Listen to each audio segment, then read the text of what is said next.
Our system needs us to be good, little, obedient robots. And this book says, F that. Today, I want to tell you about Beyond Anxiety by Martha Beck because I finished reading and I was bawling. The basic idea of the book is that your number one priority is to calm your anxiety so you can build a purposeful, unconventional life instead of submitting to the roles that we feel forced to play in our society. While it might look like a cheesy self-help book, I find that what she proposes is pretty quite profound activism. Martha Beck grew up Mormon. She was a good little Utah girl, and then she went to study sociology at Harvard and married some dude, had 3 kids with him, and then realized she was gay. So she came out as a lesbian. She left the Mormon church. She left academia. Not sure in what order, but now she's in a throuple with 2 other women. They live with her son Adam, who has Down syndrome. He's 33 years old. And more recently, they had a daughter. She's about 4 or 5 years old. So the 5 of them are like a happy little family. She's also an author, a life coach, an animal lover, and just a sweet little weirdo. The first part of the book is all about ways to calm your anxiety. This is important because when we're anxious, we're like frightened creatures. And if we don't take care of this frightened creature that we have inside of us, it's just going to take over. It's going to drive your life and make bad decisions. That, and also when we're anxious, we contribute to society's level of anxiety at large. One of my friends is a doctor, and she said people have been increasingly mean. That makes her feel more anxious, and then she goes home and she might be more anxious towards her kids, who as a result might become more anxious as well. That's why it's so important for each and every one of us to focus on our own anxiety and find ways to calm it down as much as possible. One of the reasons why it's really hard to calm your anxiety is because it's seen as noble to be anxious. If you're not anxious in this society, you're seen as naive or ignorant. Doesn't necessarily mean that you are, but you might be seen this way. So being committed to calm is pretty countercultural. Another reason why it's so hard to calm our anxiety is the way our brains are wired. We have a lot of language, something that animals don't have, which means that we can make up anxiety-based stories that are going to make us feel afraid, as if a lion was chasing us when actually we're not in imminent danger. When our brain makes up an anxiety-based story, we see it as the only possible reality. So we refuse to consider other possibilities, such as evidence that we don't need to freak out right in this moment. In the book, she talks about how relaxing our anxiety is like the horse trainers who whisper to their horses instead of breaking them with pain using a whip or a stick. That's the way horse trainers have been taught to tame their animals for so long, but it's not the only way. It makes me think about a podcast I listened to recently where a woman was talking about growing up in a mega church in Florida, where when she was learning to raise her kids, she was told that you put the baby, like a 4-month-old, on a blanket, and when the baby tries to escape the blanket, you hit them with a stick. And sure, this quote-unquote works because the kid is going to do what you want them to, but you're breaking their essence. Now, what's really tragic is we do that to ourselves in some subtle and not so subtle ways. We tell ourselves we should be stronger, we should be less emotional, less sensitive, we should get out there and do the thing and be tough, instead of using gentle, compassionate methods that make sure that our relationship with yourself remains intact. That's what she talks about in the first part of the book.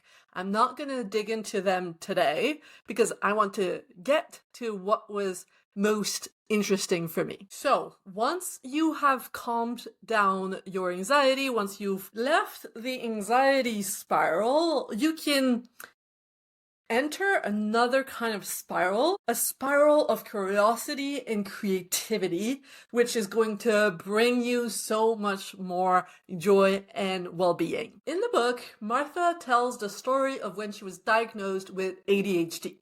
The researcher that was evaluating her said that she had a abnormal interest-based nervous system. And she was like, "What do you mean?" He said, "Most people can direct their attention in an optimal way, and you can't really. You just focus on what you find interesting." And she was like, "Optimal for what?" And the person said, "For work, for school, for functioning in society. Personally, I can direct my attention in quote-unquote optimal ways, but every time I have tried to live this way, it makes me miserable. I feel deep rage, like I'm stuck in a cage, like my creative animal self is trapped. So I have chosen to build a life in which I don't have to do this, except for some boring tasks like filling taxes." To me, this book is a manifesto to this kind of living. Martha is urging us to make more space in our lives for this interest-based part of us. To the curious part of us that goes, "Ooh, what's that? What's this? This is fascinating." Because she says that this way you're going to naturally gravitate towards what nourishes your brain, your heart, your body, your soul. One of the concepts that explains this, that stuck with me the most, is what she calls making your sanity quilt of a life. Martha grew up Mormon, and around her there was lots of women quilting. They would choose a pattern, like a centuries-old pattern that already exists, and they would go buy their fabric according to the pattern that they wanted to create. Now, this is what we are taught to do. Pick a pattern. Do you want to be a lawyer, a teacher, a stay-at-home mom, a provider? You choose your pattern and then you do what it takes to get there. You just follow the instructions, and that's the life you're going to end up with. You might drag yourself through years and years of schooling in a subject that you're not interested in, just because that's what you might have been told to do, and because there's also a sense of external safety in having a pattern to copy. There's a quote I really love on page 182 where she talks about how if you want to be happy, or if you want to do well living this way, you're gonna, quote, "need a ton of lucky breaks. For starters, I'd highly recommend that you be born into a wealthy family. Make sure you're a white, straight, cis male with no neurodivergence, no emotional trauma, and the buff, fatless body of an underwear model. Remember to have powerful people provide you with lots of money, pull strings to smooth your way through the educational system, and set you up in a profitable career." End quote. She's funny. Yeah, if you're someone with dyslexia or ADHD or someone who's disabled, you're going to try to pick a pattern and follow the instructions, but the instructions are not going to work for you, and you're going to probably make it mean it's your fault, that you're not good enough to follow these instructions correctly, when actually it's just that these instructions were made for a very specific kind of person. There's another way of living. There's another quilting practice that's called crazy quilting. That's when you sew together random pieces of fabric that you love, and it makes this beautiful, messy quilt. You can do the same thing with your life. Pick something you're curious about, then start spending time on it. Make it a part of your life, and eventually consider something else you're curious about and see if it can fit in with this first thing, and make mistakes, rearrange until it feels good in your heart. I'm going to give you two examples, one from Martha's life and one from my own life. Martha started writing when she was 25 years old, just writing books. And then eventually she felt alone, so she was curious about writing groups. She joined a writing group. And then eventually she was writing, she was meeting with her writing group. Eventually she decided to start learning about how to get published. That's where her curiosity was leading her. So she learned about publishing, and eventually she got published. One piece after another. For me, it started with reading. I was always a massive book nerd. And then one day I stumbled upon this book, Through Hiking Will Break Your Heart by Carrot Quinn, where they go on a 6-month adventure on the Pacific Crest Trail. It's their memoir. I fell in love. I became obsessed with the idea of through hiking. I thought, of course, it's not for someone like me. I'm a dork. I'm far from an athlete, but isn't it fascinating? And I started reading everything I could on the topic of through hiking on the Pacific Crest Trail, and it consumed my thoughts until one day I had no choice but to follow that trail, pun intended, and I went to through hike the Pacific Crest Trail in 2019. When I came back, I decided to create an online course that would help people prepare mentally for something that's so hard. For other people who would let their self-doubt get in the way of going for it. I wanted to be the Brené Brown of hiking. And then one thing led to another. And today I'm a podcaster and a coach when before stumbling on this book, I was a graphic designer and an illustrator. Following the crumbs of my curiosity, like Elizabeth Gilbert says, led me into a completely different life in which I'm much more fulfilled. While you don't have to make money out of this way of living, you can. Martha and I did, and in the book, she gives lots of examples of other people who have. She writes this sentence that I really love. Quote, "Ironically, money is often a kind of side effect of releasing the left hemisphere's obsession with acquiring wealth and instead focusing on an intense commitment to our deepest creative impulses."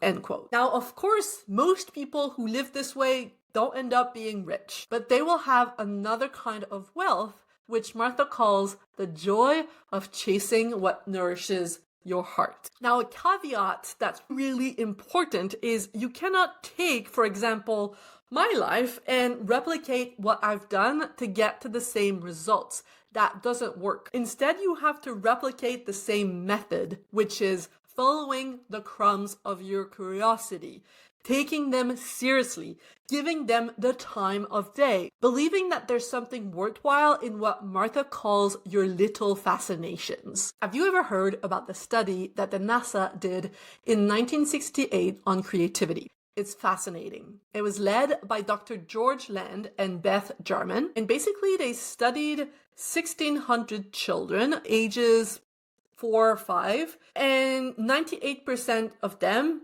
tested as being geniuses. Now, they followed these kids and the percentage went down. By adulthood, only 2% of these same kids tested as geniuses. We unlearn creativity as we grow up in order to fit into society. But we can relearn it. If you don't know what you're curious about or what your passion is, there's two options to explain this. Number one, you might be completely exhausted, and what you need to do first before you can feel a sense of curiosity is rest. You're going to know that this is you if you fantasize about sleeping for a whole month. Now, the good news is you're not going to need a whole month. Martha says you need 4 good nights of sleep and 4 days where you don't push your limits in order for your energy to come back above the empty level. If that's you, and I know it's easier said than done, your priority is to find a way to make this happen so you can get back to yourself. Option number 2 is that you don't allow yourself to listen to the inner nudges because you have been shamed for doing so when you were growing up. It's not your fault.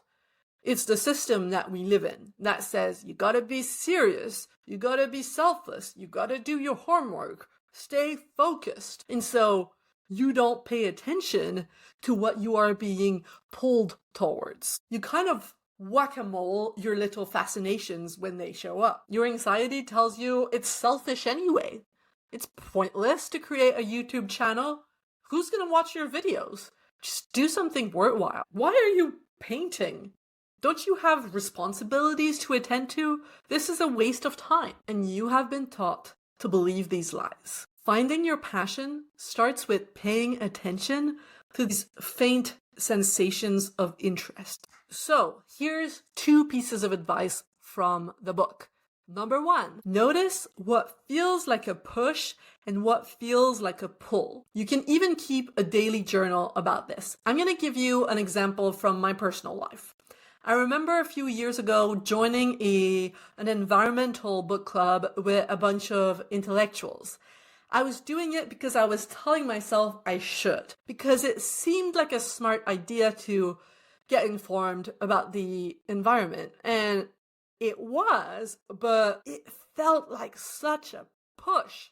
Like I was trying to push a squishy shape into a box. Versus recently, I signed up to a queer book club with a bunch of artists, and this feels like a pull, like it's happening in a few weeks, and I cannot wait to attend. So what about you? What have you been doing, or what have you done in the past that felt like a push? And what do you do, or what have you felt called to do that feels like a pull? Piece of advice number 2. Allow yourself to go up the curiosity spiral by going through these 4 levels of interest that I'm going to outline. Level number 1 is, ooh, wow, that's cool. Number 2 is, ooh, wow, that's so cool. Level number 3 is, I wish I could do that. And level number 4 is, I'm gonna figure out how to do that. It's like you're allowing yourself to step into the forest of curiosity, one step after another. Let me give you a few examples. Earlier, I told you about through hiking. My spiral of curiosity started when I picked up the book, and after reading a few pages, I was like, wow, that's cool. And then halfway through the book, I was like, wow, that's so cool. And then when I finished, I started following through hikers on Instagram. I started watching YouTube videos, and I was thinking, I wish I could do that. And eventually the obsession became so intense that I had to tell myself, you've got to figure out how to do that. Same thing happened with coaching. I started listening to a podcast that a friend of mine recommended called Unfuck Your Brain by Carol Lowenthal. And after the first episode, I was like, wow, that's cool. And then 30 episodes in, I was like, wow, that's so cool. And then eventually I started thinking, I wish I could do that. And then I realized that this woman is just another woman like me. And if she can figure it out, I can also figure out how to be a coach. 5 years ago, I was a designer, I was an illustrator, and my life was fine, but I was not super fulfilled. Now, if you had asked me what I wanted to do instead, I would not have known. I would have been dumbfounded. Now, today, I'm a podcaster, I'm a coach, and I have my own business. I'm much happier, but I didn't figure out that's what I wanted to do by just asking myself, what do I want to do? No, instead, I just followed my curiosity. I gave myself permission to take one step after another without knowing what the end destination was going to be. It was scary sometimes, but it was worthwhile. Before I leave you, I want to give you a warning. You will need on this journey to calm your anxiety creature many times along the way. You will get criticism from yourself, from your inner bully. You will maybe get criticism from others as well. You will feel judged because you're going against the norm. You might tell yourself, ugh, that's stupid. I should be with my kids right now. Or why am I doing this? It's pointless. I need to do something more important. No one cares about this. And you will have to bring yourself back to why it matters. This repetition, falling into an anxiety spiral and bringing yourself back into a creativity spiral and down and up again, this is what's going to build creative resilience over time. Martha says it's like washing your hands. You need to do it every day if you don't want to be infected by the anxiety pandemic. That's it for today. Go get the book Beyond Anxiety by Martha Beck. It is one that I'm going to go back to again and again. And if you liked this video, subscribe. I'm going to be sharing about my favorite self-help books from now on. You can subscribe to my YouTube channel, Self-Growth Nerds. You can also find me on Instagram at Self-Growth Nerds. And you can also listen to this on Spotify and Apple Podcasts if you're more of a audio kind of person. All right, book nerds, have a beautiful rest of your day.